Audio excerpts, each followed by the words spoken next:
Hello everybody, this is David Vortman from Flasc Paintball. Today I'm making a video just to show how the testing rig works here at Flasc Paintball.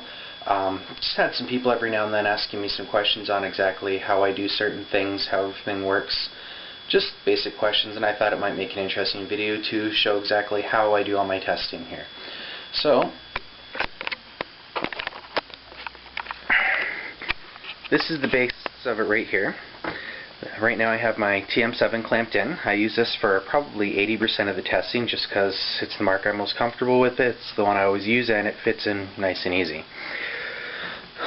Basically I just use a clamp here. I've got it mounted to the desk here with some extra wood blocks just to raise it up a little bit so the grip never gets in the way. It's tightened on.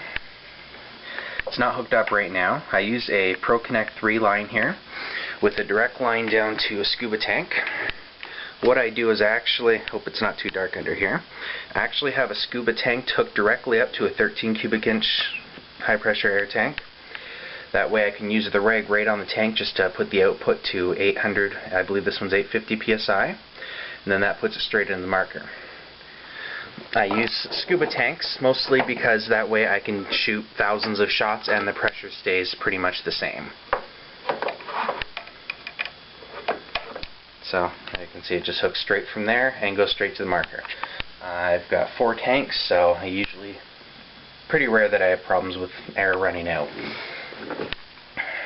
Obviously I have the chronograph set right here in front of it. I've had quite a few people ask why I don't put the chronograph directly at the muzzle of the marker and why I don't move the chronograph around while I'm chronographing different barrels. Basically the reason is I'm trying to keep these results as accurate as possible. If I move the chronograph when I put on a different barrel, let's say I put a really long barrel, if I move the chronograph back, then the ball has more time to travel before it actually hits the chronograph and is measured. At paintball fields, people usually just put the barrel on the chronograph and shoot right like that. That's the way it's done probably 99% of the time. I wouldn't say it's the best way to do it, that's just the way it's done because that's the easiest way to do it. It would be a lot more complicated to try and measure at the field everybody's velocity based on where the valve of the marker is rather than the front of the barrel. I like to measure from the valve, that way the ball always has the same amount of distance to travel. Just to give an example, let's say you've got someone who's shooting an opponent who's 25 feet away. If he's shooting with a 6-inch barrel, chronoed right at the muzzle of the barrel to 280 feet per second, he's going to, when that paintball impacts the player who's 25 feet away, it's going to hit with less force than if he had a 24-inch barrel. He chronoed right at the muzzle at 280 feet a second. So, even though they're both technically chronoed at 280, one will still hit the other opponent harder than the other because the ball has had more time to travel before it's chronoed. So I like to keep everything consistent here.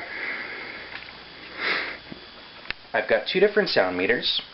The one on the left is a Radio Shack sound meter.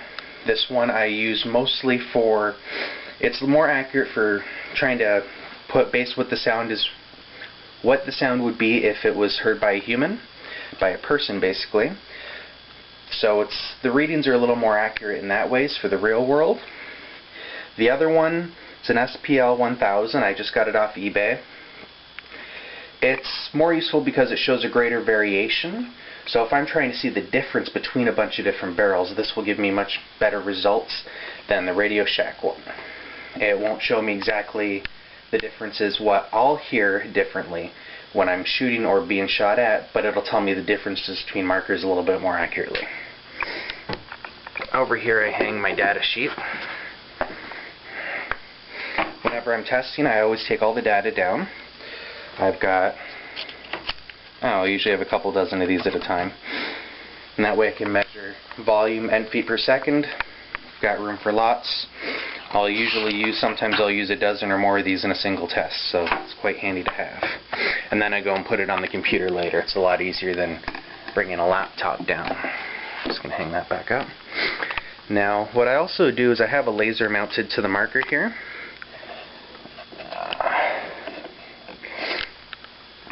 Basically that just kind of helps me know where I'm shooting so I make less of a mess. I'll show you the shooting box over here now. This is the box that I shoot into, obviously. when I'm setting up the marker, before I was using the laser, I'd shoot, it'd splatter somewhere, and then I'd have to adjust, do it again. So now that I got the laser, it keeps the mess down a little bit. Over the years, I've used a couple different contraptions to try and shoot into to catch paintballs. I actually first started just by hanging towels, I believe it was, from the ceiling and letting the paintballs catch them and drop into a box.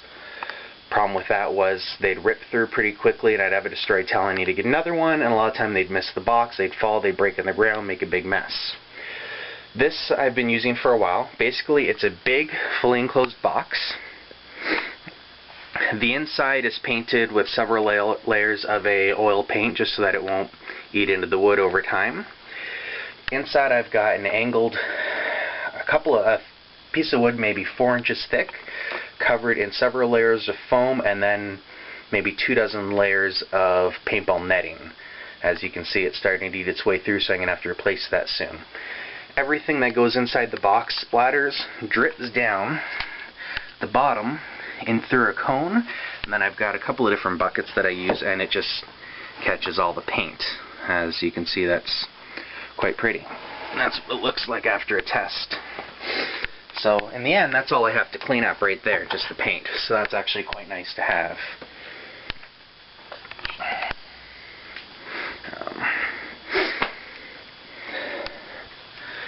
Also, I had a couple people ask me when they've seen pictures of this. This is pretty self-explanatory. Obviously, I don't use this loader for playing. I just have the front cut off here just so it's easier to reload while I'm doing a test. I can just throw a pot in and set. I've got it backwards just because these shelving units here will get in the way.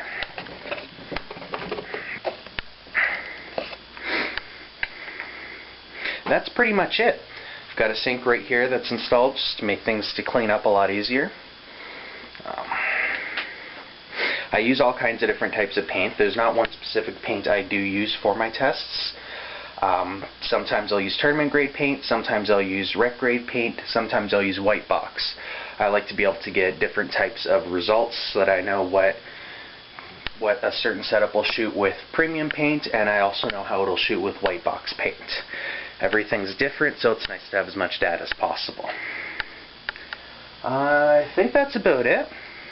I guess the only other little things are I've just got some little stands here that hold barrels during the test, what I'm using, stuff like that. Over here I've got another one just so I can line up all the different barrels. I don't like just lay them out on the desk. They can bang around, fall off the desk. Barrels like to roll, they are round. That's about it.